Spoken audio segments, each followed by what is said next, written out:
কাছে তিনি টাইগার, কারো কাছে তিনি বাঘ, কারো কাছে বাঘ মামা। আমরা কথা বলছি একজন চিত্রকর সম্পর্কে, যার কোনো প্রাতিষ্ঠানিক শিক্ষা নেই এই অর্থে যে চারুকলা বা চিত্রকলা নিয়ে যিনি প্রাতিষ্ঠানিক কোনো পরিচর্যার মধ্য দিয়ে বেড়ে ওঠেননি, কিন্তু তার চিত্রকলা, তার কাজ আজকে বিশ্বের নানা জায়গায় বিশেষভাবে পরিচিত। বিশ্বের নানা প্রতিষ্ঠানের সঙ্গেও তিনি কাজ করছেন। বই, সিনেমা এবং মাস্টার, এইসব নানান কিছুতে তিনি উপস্থাপিত হচ্ছেন, তার চিত্রকলা উপস্থাপিত হচ্ছে বাংলাদেশ। যেমন তার শনাক্তি চিহ্ন হচ্ছে টাইগার নিয়ে তিনি ছবি আঁকেন। তিনি আমাদের যে লোকধারার চিত্রকলায় অর্থাৎ পটচিত্র, সেই পটচিত্র নিয়েও তিনি কাজ করেন।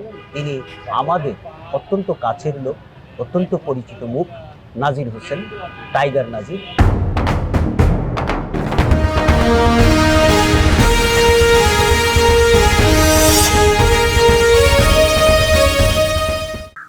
তো নাজির ভাই, আজকে আপনার সাথে বসলাম, এটা আমার সৌভাগ্য। ধন্যবাদ চেয়ারম্যান, তো আমারও সৌভাগ্য। এবং আমরা যে বিষয় নিয়ে আলাপ করব খুব স্বাভাবিকভাবেই চিত্রকলার বিষয় আশয় এবং বাংলাদেশের যে লোকচিত্রকলা আছে, যে ধারাটা আছে সেটার বিষয় আশয় এবং আপনার বিষয় আশয়।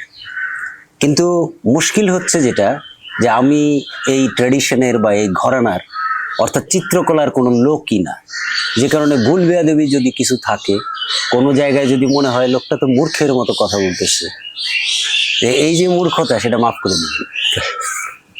এখন আমি মূল বিষয়টা হচ্ছে যে আপনি পটুয়া নাজির এই নামে পরিচিত, পটুয়া নাজির হোসেন, কেউ বাগমামাও বলে আপনাকে।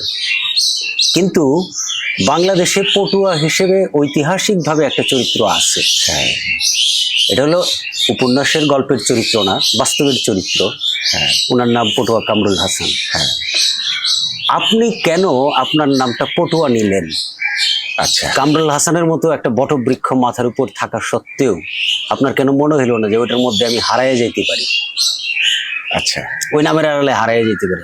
যদিও আমার নাম সুলতান, কিন্তু আমি এস এম সুলতান থেকে অনুপ্রাণিত হওয়া বা ধরেন যে চিত্রকলার কাজ করা যদি আমি করতাম, তাহলে কিন্তু আমার নাম আমি চেঞ্জ করে ফেলতাম, যে ওই লোকের খপ্পরে আমি পড়বো না।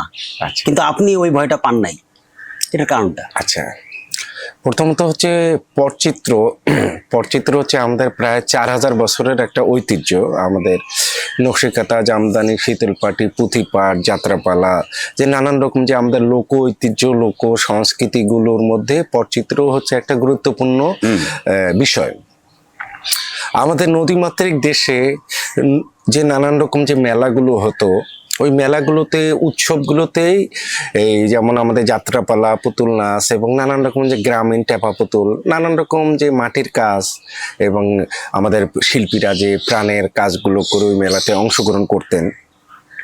এইভাবে হচ্ছে পটুয়ারাও হচ্ছে তাদের পটগুলো এঁকে নিজে গান রচনা করে পটের গান পরিবেশন করতেন।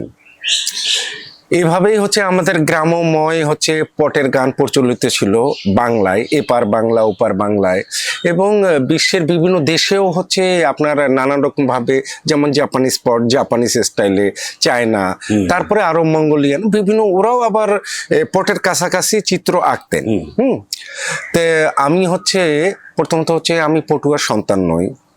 আমার জন্ম গ্রামে, পার্বতীপুর, দিনাজপুরে।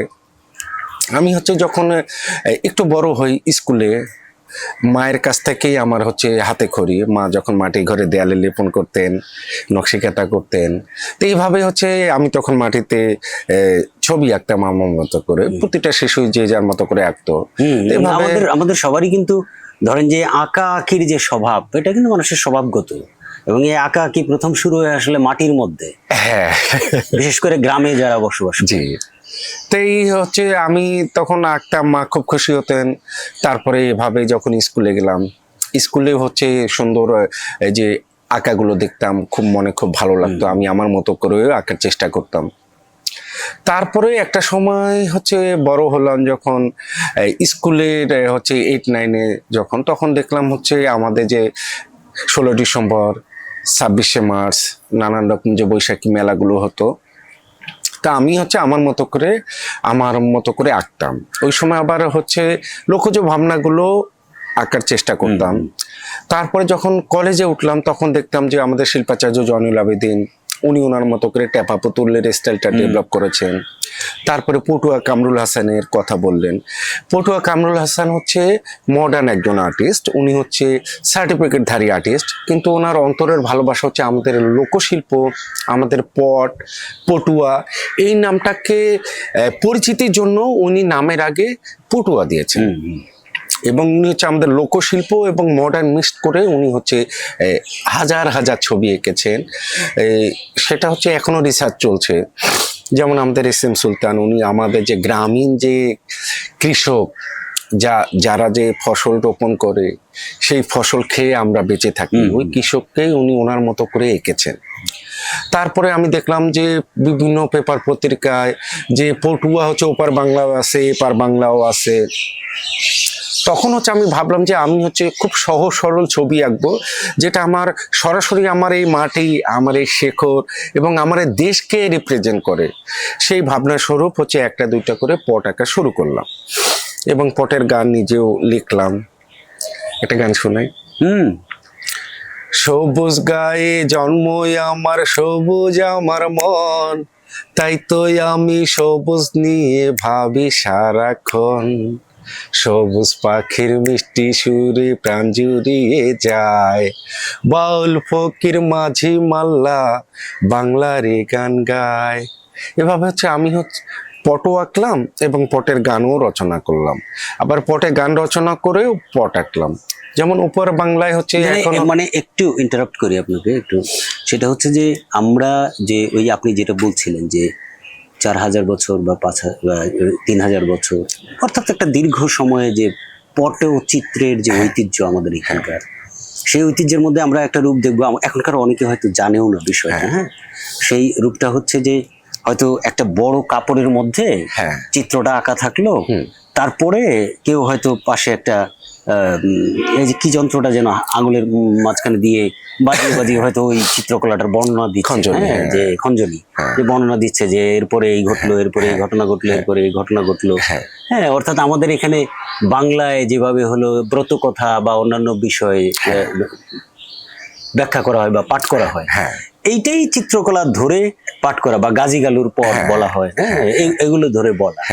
তো আপনার যে পট, সেটার সাথে তো আসলে ওই ঐতিহ্যকে আর এখন রিলেট করা সম্ভব না, কারণ আপনি ইচ্ছে করলে তো এখন গিয়ে ওইভাবে গাইতে পারবেন না।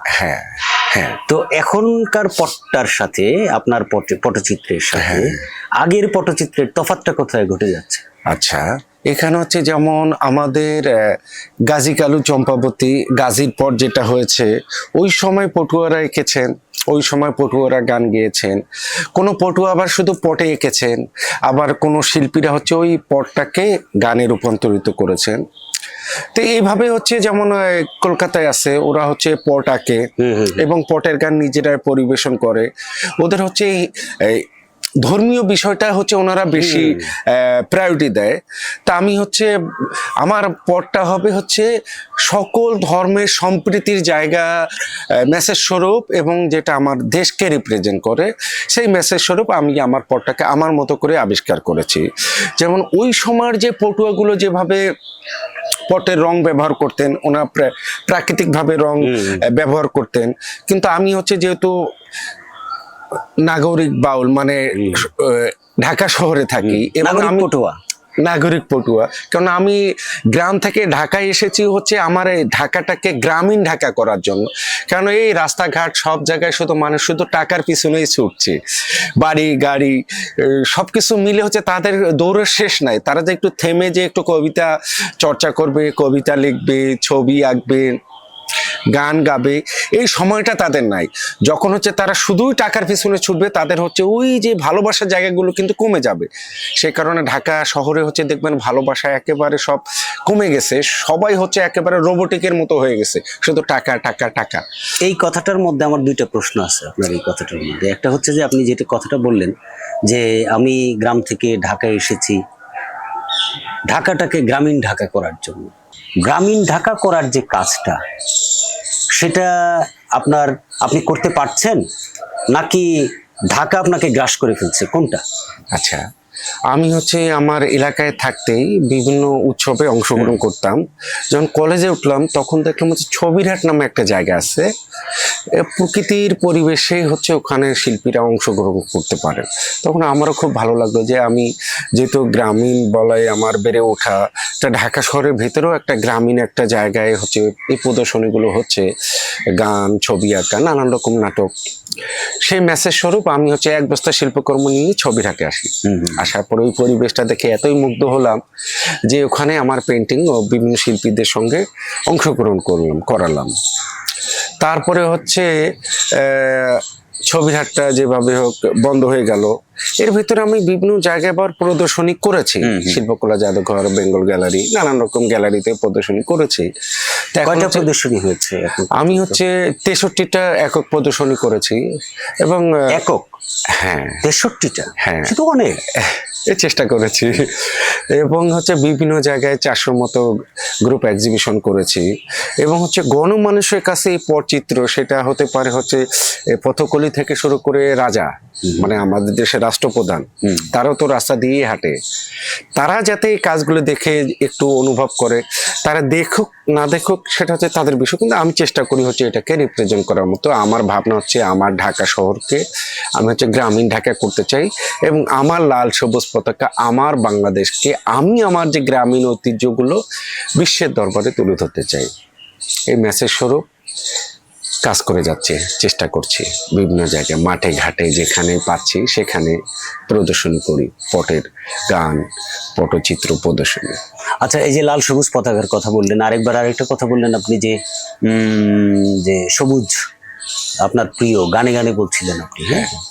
তো এবং ধর্মীয় সম্প্রীতির কথাটাও বলছেন। হ্যাঁ, এইটা তিনটা মোটিভ আমার মনে হয় আর কি, আপনার ভাষায় যদি বলি বা চিত্রকলার ভাষায় বলি। আচ্ছা, যেমন লাল সবুজ একটা মোটিভ, এটা হলো বাংলার চেতনা, বাংলার যে ধরেন যে মুক্তিযুদ্ধ পরবর্তী বাংলাদেশ, হ্যাঁ, সেটার ধারণা দেয় আমাদের এই জিনিসগুলা। বা সবুজ আমাদের প্রকৃতির ধারণা দেয়, আমাদের গ্রামের জন্য সমাজের ধারণা দেয়, বা আমাদের যে ইকোসিস্টেম সেটার ধারণা দেয়। তো এইসব অর্থে আমি বলছি যে মোটিভ বা রূপক টুপক আমরা যেটা বলি আর কি, হ্যাঁ, সেরকম একটা কিছু। তো এই জায়গাটায় এই জিনিসগুলো আপনি এখন কমফোর্টেবলি করতে পারছেন? কেন বললাম এই জিনিসটা, যেমন ধরেন যে আমাদের যে এখনকার সময় আমরা দেখছি যে অনেক রকমের নানান কারণ ঘটছে, পলিটিক্যাল কারণ ঘটছে, যে কারণগুলোর কারণে প্রত্যেকটা ব্যক্তি হয়তো কোনো না কোনো ভাবে, ব্যক্তিগতভাবে, বিশেষ করে চিত্রকলা বা এই ধরনের কাজের মধ্যে একটু বিপন্ন বোধ করছে। তো সেই জায়গাটা যেমন আছে। আর আবার আপনি আরো একটা কথা বললেন যে ধর্মীয় সম্প্রীতি বা ধর্মীয় সহনশীলতার জায়গাটাও তৈরি করতে চান।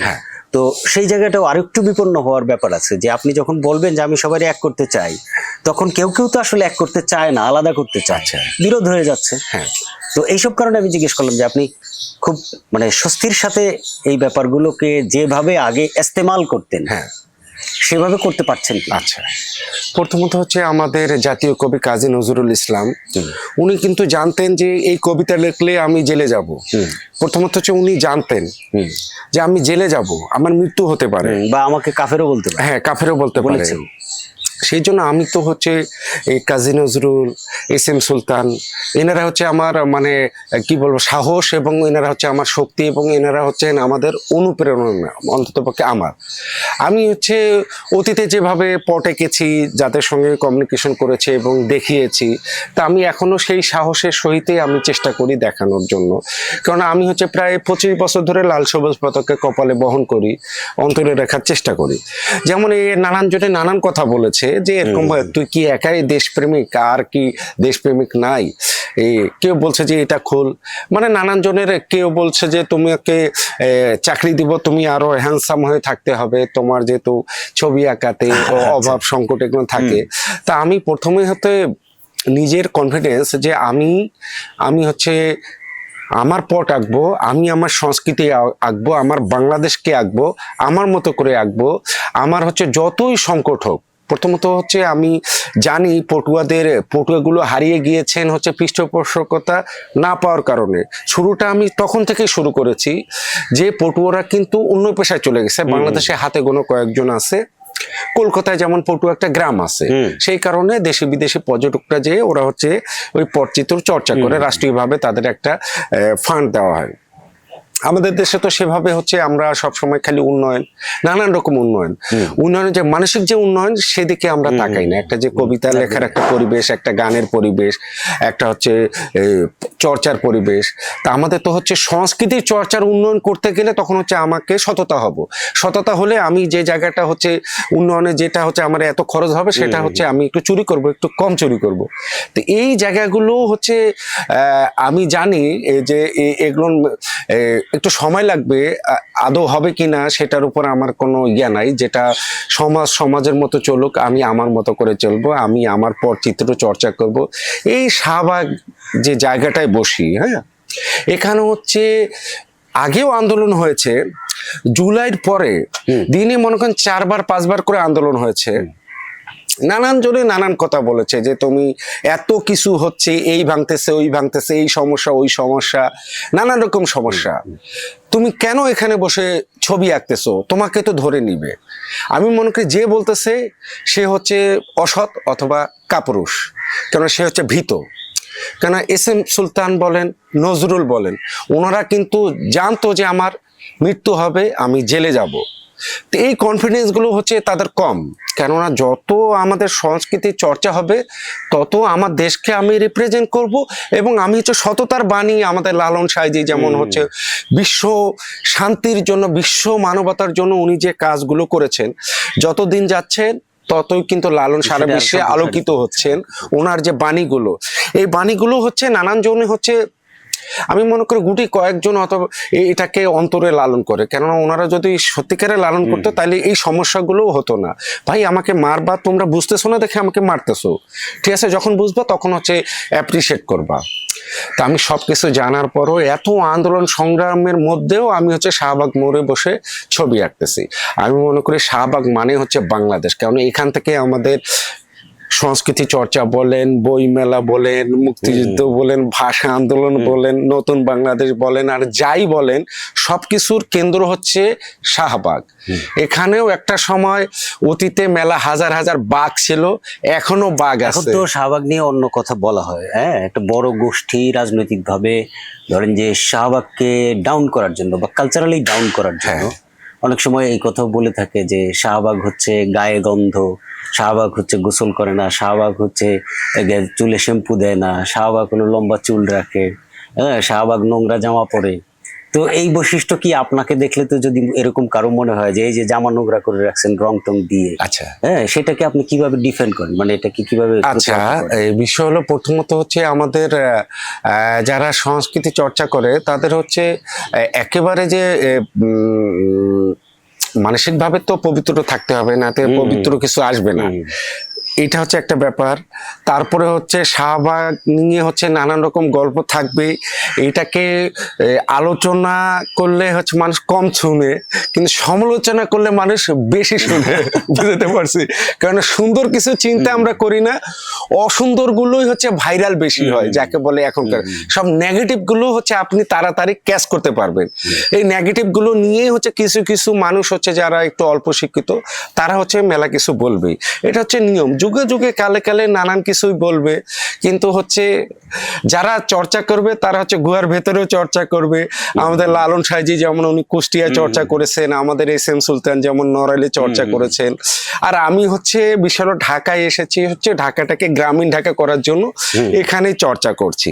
আমি যে এখানে কন্টিনিউ থাকবো তার কোনো মানে নেই, আমি আবার গ্রামে, আমার প্রতিটা মুহূর্ত আমার গ্রামে, আমি হচ্ছে মনে হচ্ছে ওখানে হাঁটতেছি, এবং আমার একটা জগৎ আছে যে জগৎটা আমি আমার গ্রামে করতে চাই।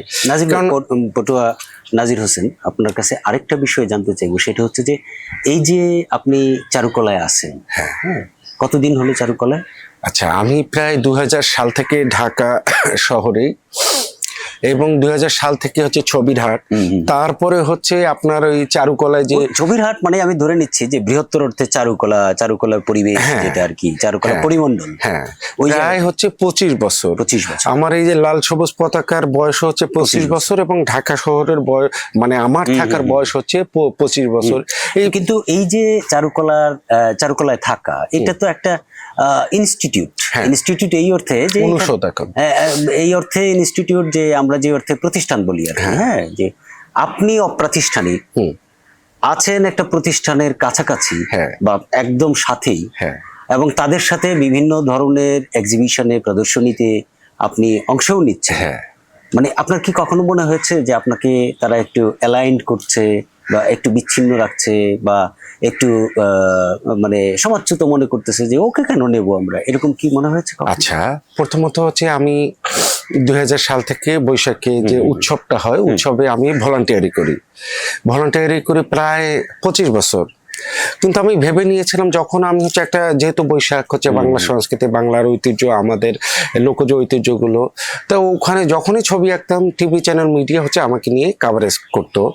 তখন হচ্ছে এখানকার কিছু যারা হচ্ছে ওরা চাইতো না যে আমি এখানে বসে ছবি আঁকি, কিন্তু আমি হচ্ছে অন্তরে ভালোবাসা থেকে আমার দেশকে রিপ্রেজেন্ট করার জন্য ওই সময় দেশে বিদেশে আসে, তখন হচ্ছে তারা হচ্ছে স্টুডেন্ট তারা অপমান করাতো। কিন্তু আমি তখন ভেবে নিছি যে এরা হচ্ছে আমাকে অপমান করতেছে, ওরা বাচ্চা মানুষ বুঝতেছে না, আর আমি তো আমার দেশকে ভালোবাসে দেখে হচ্ছে চাই যে এটা বিশ্বের বিভিন্ন দেশে যায়। সে 25 বছরেই আমাকে অপমান করেছে, তা আমি হচ্ছে বুঝে নিয়েছি যে এটা ভালো কাজ করতে গেলে অপমান, মায়ের, লাঞ্ছিত, বঞ্চিত এগুলো হতে হবে। কিন্তু এর ভেতরে হচ্ছে ওটা 1% এবং 99% হচ্ছে তারা আমাকে ভালোবাসে। তারা সুযোগ দিক আর না দিক কেন, যেমন রাষ্ট্রীয় বিভিন্ন শিল্পকর্ম কিনে, তারপরে নানান রকম যে ফ্যাসিলিটিস গুলো, সেগুলো থেকে আমি বঞ্চিত হই, ওরা নেয় না। কিন্তু আমার ওটা নিয়েও কোনো আশা নেই, কেননা আমার কাজ বিশ্বের বিভিন্ন দেশে গিয়েছে, মানে এদের লবিং ছাড়া, কারো লবিং ছাড়া, কেননা আমার কাজে আমাকে নিয়ে গেছে। জাপানে 13 সালে গেলাম, জাপান রাষ্ট্রদূত সরাসরি আমাকে অফার করে নিয়ে গেল, 52 দিন ছিলাম। আমার লাল সবুজ পতাকা, আমার পরচিত্র বিশ্বের দরবারে তুলে ধরার একটা বড় সুযোগ পেয়েছি, এটা আমার জন্য বড় পাওয়া। সুলতানকে সময় থাকতে থাকতে ওই সময় বুঝিনি, নজরুল বেঁচে থাকতে ওনার সময়ে বুঝিনি। ব্যাপারটা হচ্ছে আমাকেও বুঝবে না এটা আমি স্বাভাবিক মনে করছি, কেননা আমার দুইজন আদর্শ তো ওনাদের ভালোবাসায়। আমি তো অল্প শিক্ষিত, চারুকলায় পড়ি নাই, নানান জনে বলেছিল যে এখানে পড় ওখানে পড়, কেননা আমার শেকড়টা আমি আমার মায়ের কাছ থেকে নিয়েছি। এবং হচ্ছে আমি চেষ্টা করছি যে আমি আমার মতো করে অল্প শিক্ষিত মূর্খ মানুষটা যাতে কাজ করতে পারি। বেশি শিক্ষিত যারা তারা আবার মানে অন্তর থেকে সেরকম আসে না, কেন বিষয় হলো এখানে হচ্ছে শিক্ষার সঙ্গে মাটির যে স্পর্শ, এটা আলগা হয়ে যায় ধীরে ধীরে, দরকার প্রয়োজন, মাটির সাথে দূরত্ব তৈরি হয়ে যায়। কেননা বেশি শিক্ষিত গুলো হয় হচ্ছে তারা হচ্ছে বেশি লাভের আশায় তখন এত ব্যস্ত হয়ে যায় যে শেখর নিয়ে ভাববার তাদের সময় নেই।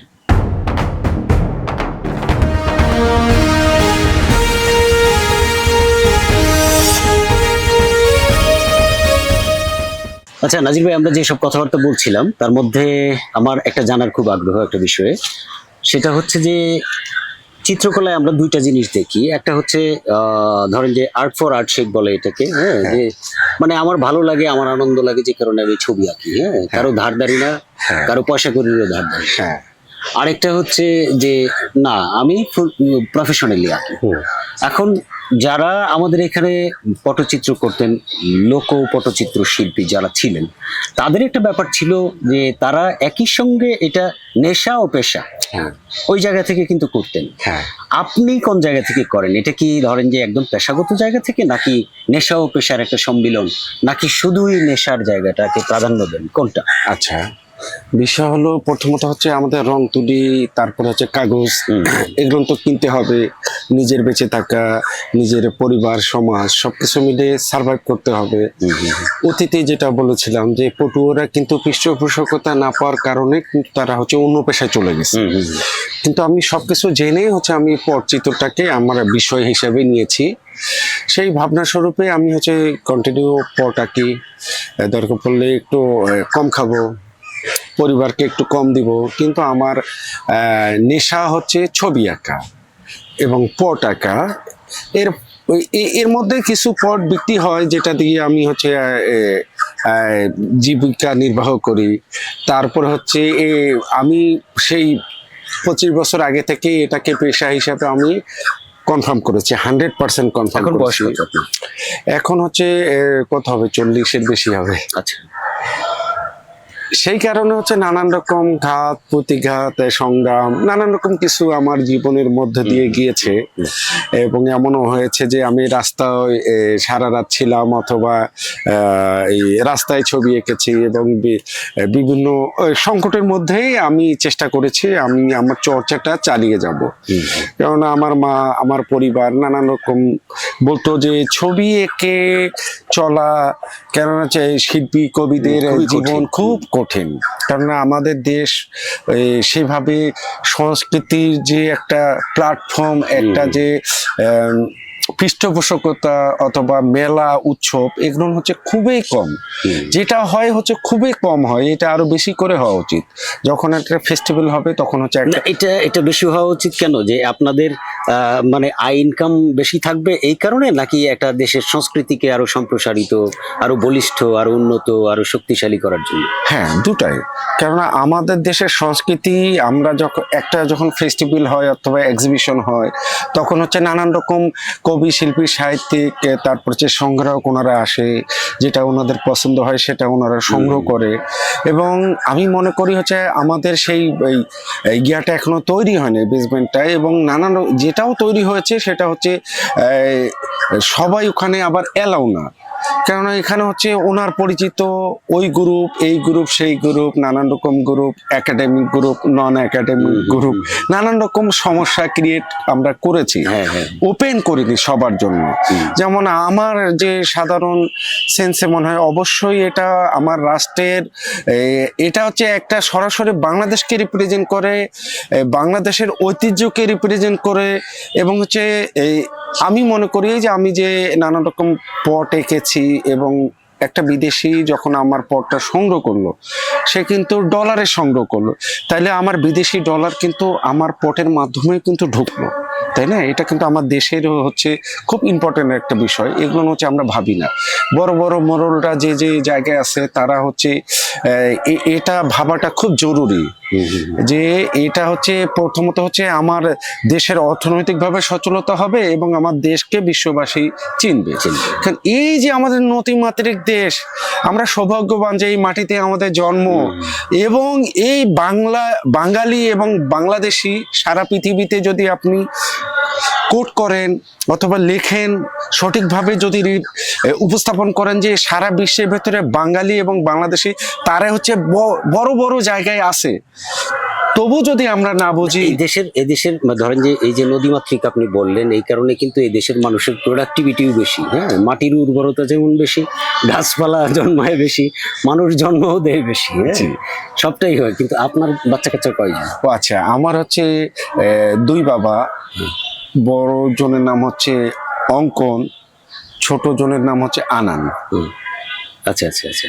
আর আমার বউ, উনি হচ্ছে শামিমা হোসেন। উনি ওনার মতো করে নকশিকাতার ছবি আঁকেন, ক্যানভাসে আঁকেন। আর বড় জন হচ্ছে এবার ক্লাস 7-এ, আর ছোট জনের বয়স হচ্ছে 4 বছর। ওনারাও ছবি আঁকেন। এই ছবিটা কি আপনার? আমরা যেটার ব্যাকগ্রাউন্ড, এটা হচ্ছে এখানে হচ্ছে বিভিন্ন আমাদের যে চারুকলার স্টুডেন্টরা বিভিন্ন মোটিভ নিয়ে এটা সাজিয়েছে। আচ্ছা। এবার বৈশাখে হচ্ছে আমি 100 ফিটের একটা পট করেছি, এবং আমি সৌভাগ্যবান যে এই প্রথম এত বড় পরিসরে চারুকলা অনুষদ আমাকে দায়িত্ব দিয়েছে।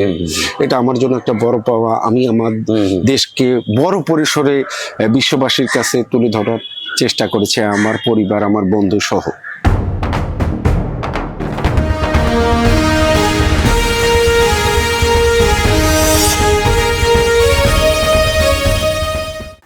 যে কথাটা বলছিলেন যে এই বছর আপনাকে চারুকলা বেশ অনেকগুলো কাজ দিয়েছে করার জন্য, যেটা দিয়ে আপনি মানে বাংলাদেশকে একটা বড় পরিসরে প্রতিনিধিত্ব করতে পারছেন বা উপস্থাপন করতে পারছেন।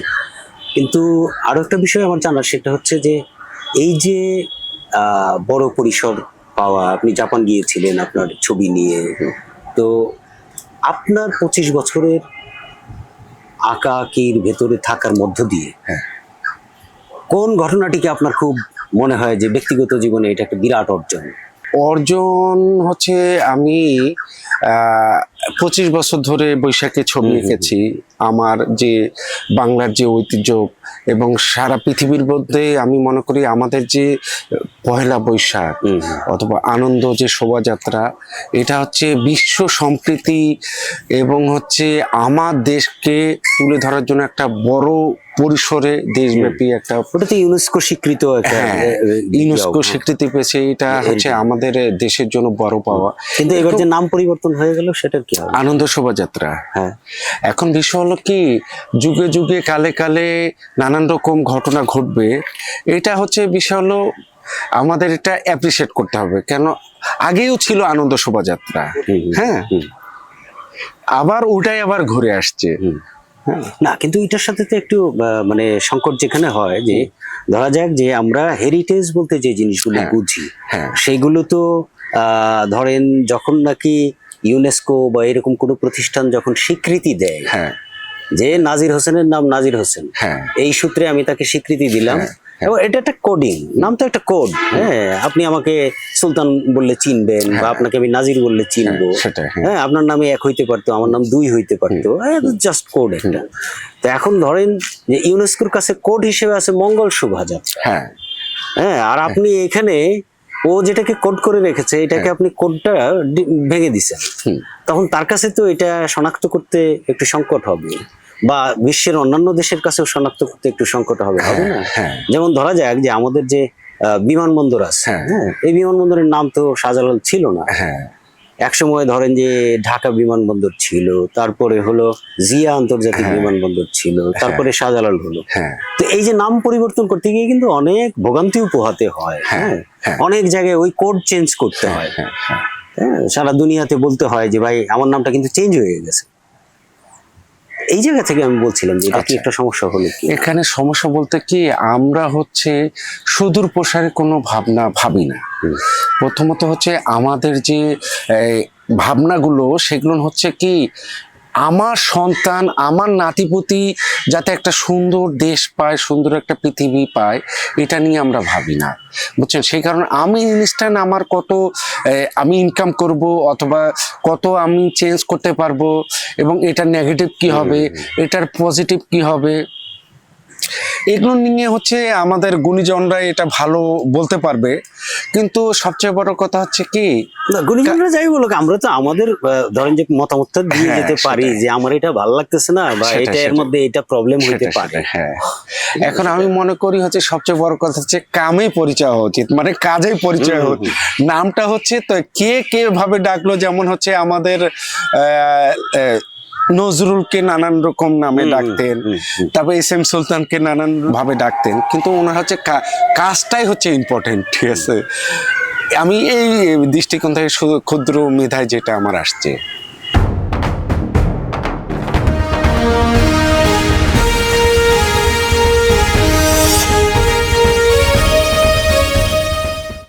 নাজির ভাই কি আঁকছেন এখন? এটা হচ্ছে আমার যে গ্রামের যে তিলাই নদী, ছোট নদী, এই তিলার পারে যে নানান রকম উৎসব হতো আমাদের গ্রামীণ মেলাগুলো, যেখানে পুতুল নাচ, বায়োস্কোপ, যাত্রাপালা, সেই শৈশব স্মৃতিটাকেই আঁকছি। আমাদের নদী মাতৃক দেশ, এই নদী সিরিজগুলো, যেমন মেঘনা নদী, তারপরে হচ্ছে আপনার ভদ্রা, তারপরে হচ্ছে আপনার ভৈরব, তারপরে হচ্ছে আপনার কংস নদী। কংস কিন্তু আমার বাড়ির পাশে। ও, বুড়িগঙ্গা, এই সিরিজগুলোই আঁকছি। আমার এখানে যে আমরা ছবি এবং ছবিকে ছবি নিয়ে নানা পণ্য বলা যেতে পারে, ছোটখাটো, হ্যাঁ, এগুলো যে আছে, এগুলো কি আপনার এখান থেকে ধরেন যে এটা কি ডিসপ্লের জন্য নাকি বিক্রির জন্য? আচ্ছা, এই সিরিজটা হচ্ছে আমার বউ, উনি এঁকেছেন ওনার সিরিজ। হ্যাঁ, নকশিকাতার স্টাইলে ওনার মতো করে জগতের ভেতরে থেকে ছবি আঁকে। আর এটা হচ্ছে আমার আঁকা পটগুলো যাতে খুব সহজে কেউ সহজলভ্য করে দিয়েছি, যে ফ্রিজ ম্যাগনেট এটা, তারপর চাবির গলার রকেট, তারপর আর্ট কার্ড। এই আর্ট কার্ড গুলো মনে করেন 10টা পটের গল্প মাত্র 100 টাকা, যাতে খুব সহজে মানুষ এগুলো সংগ্রহ করতে পারে। এখানে 10টা গল্প আছে, এখানে 20টা গল্প আছে। এরকম ভাবে সবগুলোকে উপস্থাপন করা হয়। হ্যাঁ, জি। আচ্ছা, এটা এক ধরনের প্রদর্শনীও হয়ে যাচ্ছে। হ্যাঁ, এটা হচ্ছে আমি মনে করি হচ্ছে শিল্পকলা শুধু এলিট শ্রেণীদের জন্য নয়, শিল্পকলা হচ্ছে সবার জন্য। কারণ একজন সাধারণ নাগরিক, তার সময় নাই হচ্ছে জাদুঘরে ঢোকার, জাদুঘরে ঢুকতে গেলে টিকিট লাগবে, বড় একটা চারুকলার কিনে ভিতরে, সাজানো। হ্যাঁ, চারুকলার ভিতরে ঢুকার সময় নেই। অথবা যেমন একটা রিক্সাওয়ালা ভাই বলেন, পথকলি বলেন, সাধারণ মানুষ, এদেরও শিল্প দেখার অধিকার আছে। সেই মেসেজ স্বরূপ আমি এখানে বসেছি, এবং আমাদের জাদুঘর থেকে শিল্পকলা গণমানুষের কাছে বেশি বেশি করে তুলে ধরতে হবে। যেমন ওই পাশে আছে বই, শিল্পকর্ম, এবং যত আমরা গণমানুষের কাছে, আমজনতার কাছে পৌঁছাবো, ততই হচ্ছে আমাদের এই সংস্কৃতি, তাদের যে বিকাশটা, এটা বেশি করে হতে হবে।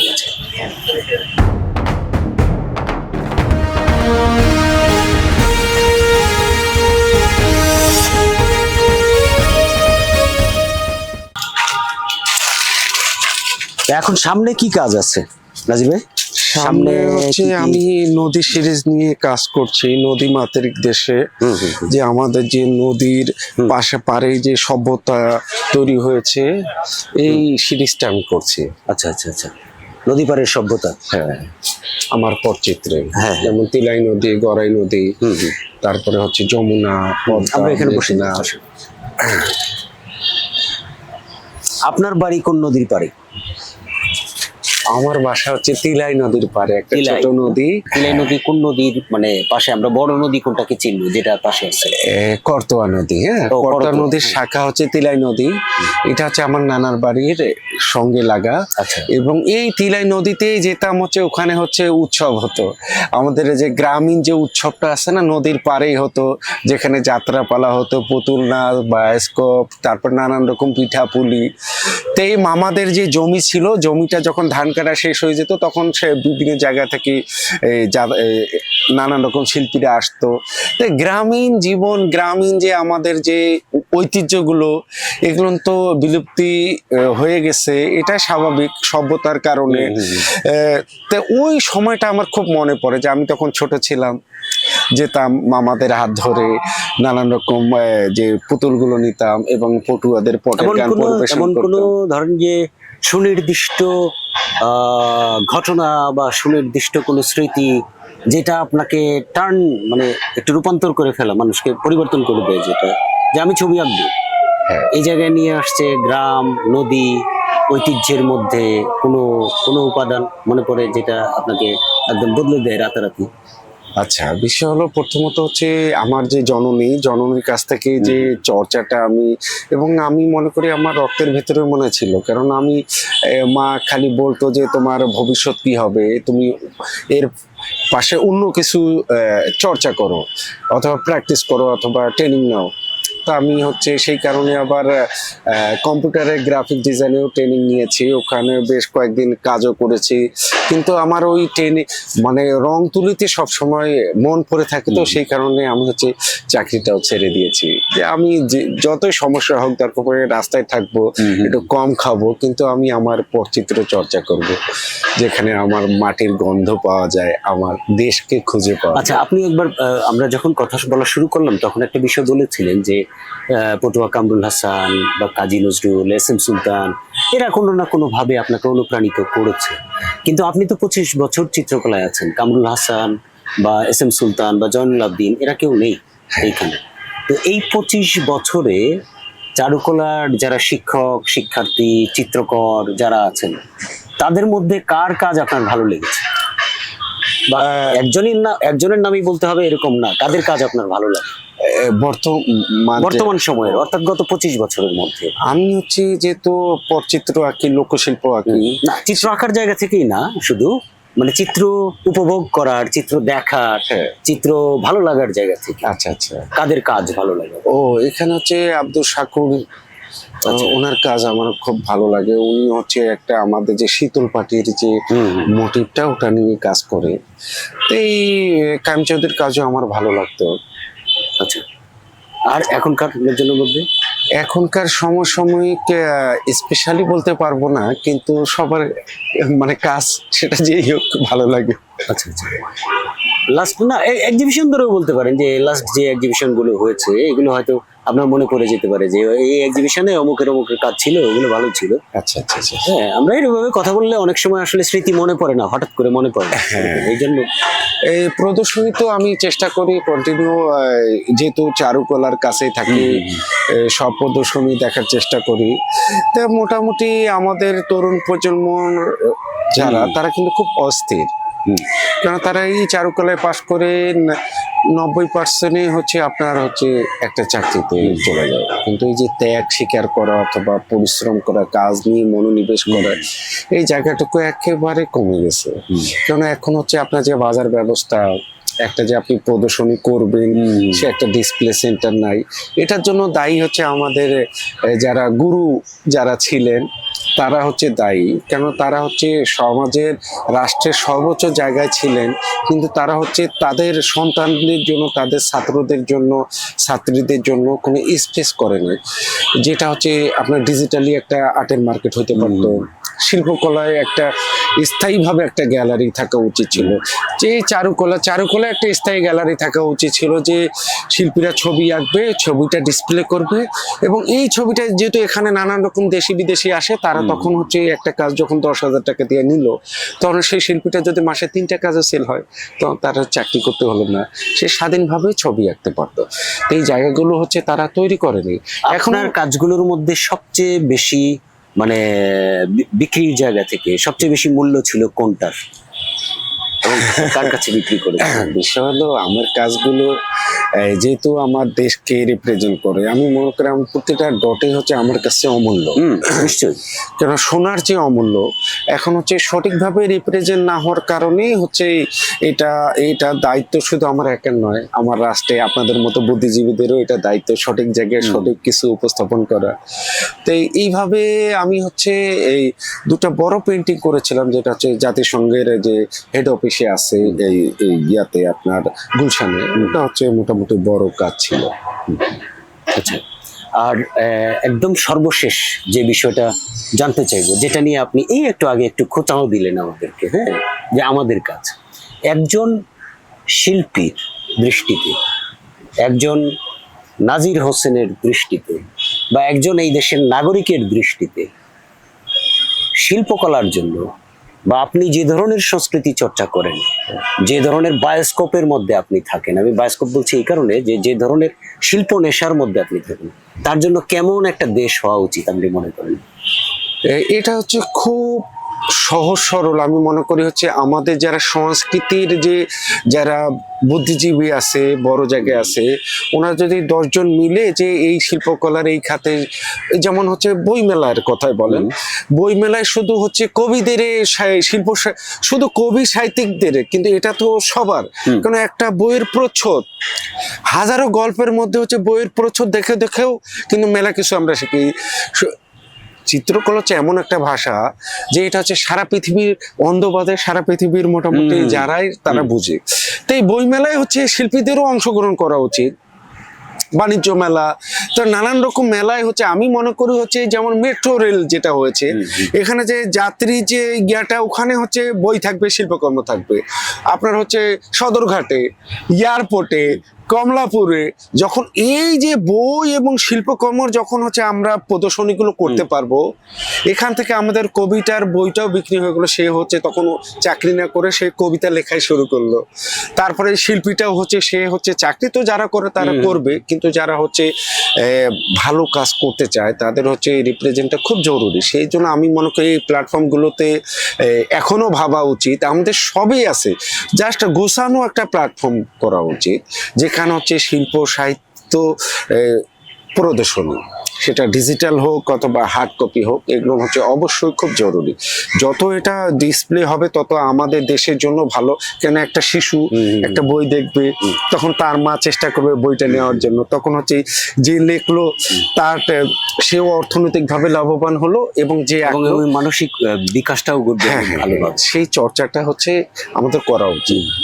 অনেক ধন্যবাদ নাজির ভাই আপনাকে, এই শুভকামনা। অনেক অনেক ধন্যবাদ। ভালো আপনি যে রকমের যে দেশ চাইলেন, যে ধরনের শিল্পময় একটা দেশের কথা বললেন, আমরা আশা করবো এরকম একটা দেশ হবে। হবে কি আমি হবে না স্বপ্ন জানি না, দেখি, আমি কিন্তু আমরা স্বপ্ন ওই দেখি। স্বপ্নের মধ্যে, ওই আশার মধ্যেই আমি প্রতিটা নিয়ত আপনার স্বপ্ন সময় দেওয়ার দেখি জন্য আপনাকে অনেক ধন্যবাদ। আমার যে দেশ, আমার যে লাল সবুজ পতাকা এবং নদীমাতৃক দেশ, পৃথিবীতে এরকম দেশ আর নেই।